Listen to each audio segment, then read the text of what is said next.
Hello everyone, welcome to my channel. So today we are going to do Leetcode weekly challenge. First question, ant on the boundary. So as you can see that this question is basically easy level question. So let us first check the whole question, then about its constraint, then we'll check on the examples and then finally the coding part for the same. So 1 minute. Hmm.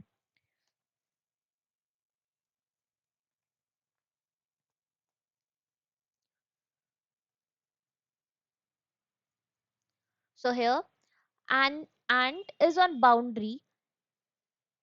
It sometimes goes left and sometimes right. You are given an array of non-zero integer nums.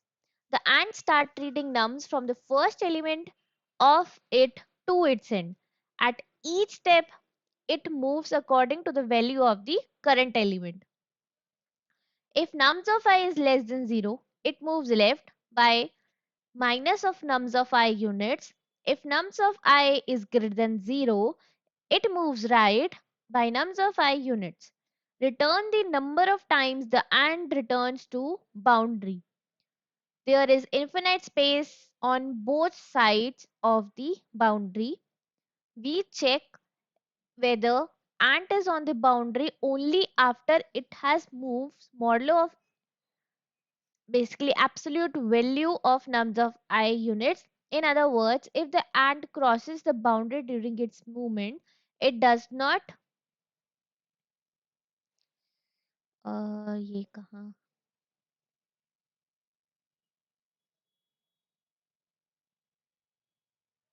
it does not count.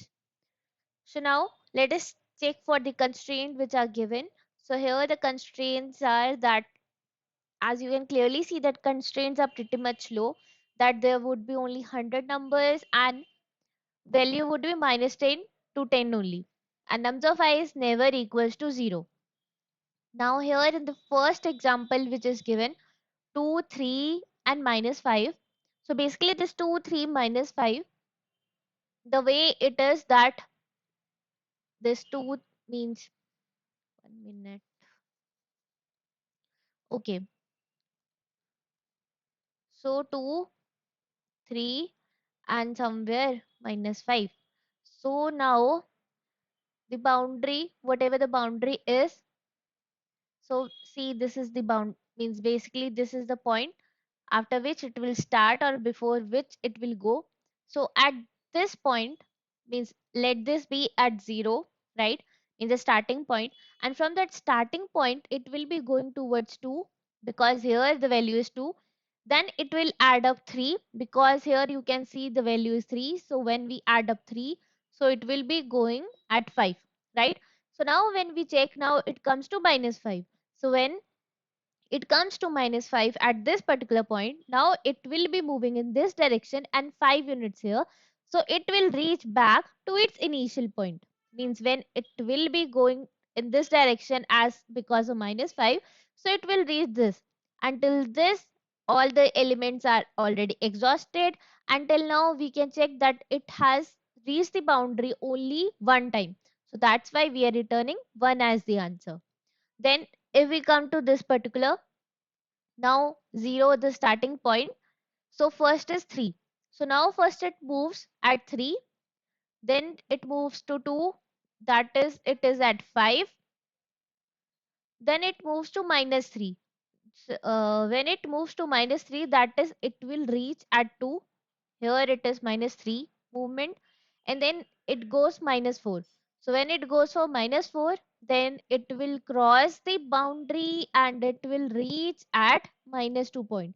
So this was in the note. In the note it was mentioned that if crosses the boundary, then that won't be considered. Means it is not at the boundary, but it has just crossed the boundary. So that's why here we can clearly see that all the elements are exhausted, but it never stopped at the boundary. So because of that, the answer is 0. So this is what the question says us to do. But now comes the part that how we will be implementing this question. As I told you that it will be starting from a particular starting point and that starting point is at 0. So right, And the way we were doing means it is a simply, if we say, the way we used to do that, how we can basically go to and fro in a number line, and accordingly we can check that if at any point it reached its starting point, then according to that only we need to give our answer. Means simply the way in our junior classes we used to solve for the number lines. So now in that context only we will be going to code this question. We will be maintaining a variable, and in that variable we will be adding up, subtracting, means adding up when it is going to right direction and subtracting when it is going to left direction. And then if at any point it is equals to 0, then we will be increasing the count. And at the end of basically when all the elements are exhausted, then we will be returning this count. And this is how we are required to code this question. So now let me show you that how we can code this particular question. It is just pretty few line code only. At int, um, we will be keeping a count equals to 0, that how many times it reaches that particular boundary. And we will be keep one sum which will let us to know that if it is equals to 0 or not. So now we are just starting from for int I in nums and int I in nums, and then for that we will be just adding up to our sum.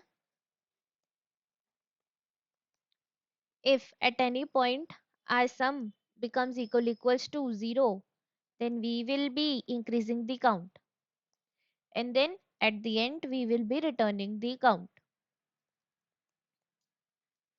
Now let us check if it now let us check for example test cases. 1 and the other should be 0. Now let us submit. So it got accepted. So it got accepted, that means whatever we understood and whatever we did, it was all right. So now comes the part for time complexity and space complexity. So basically the time complexity here is, we can clearly see that it is order of n, because we are required to traverse this particular vector which is being given to us, and it is necessity to traverse. And then space complexity is order of 1, because we are not using any extra space. So this was all for this particular question. If you have any doubt, you could comment that down. So yeah, this was all. Thank you.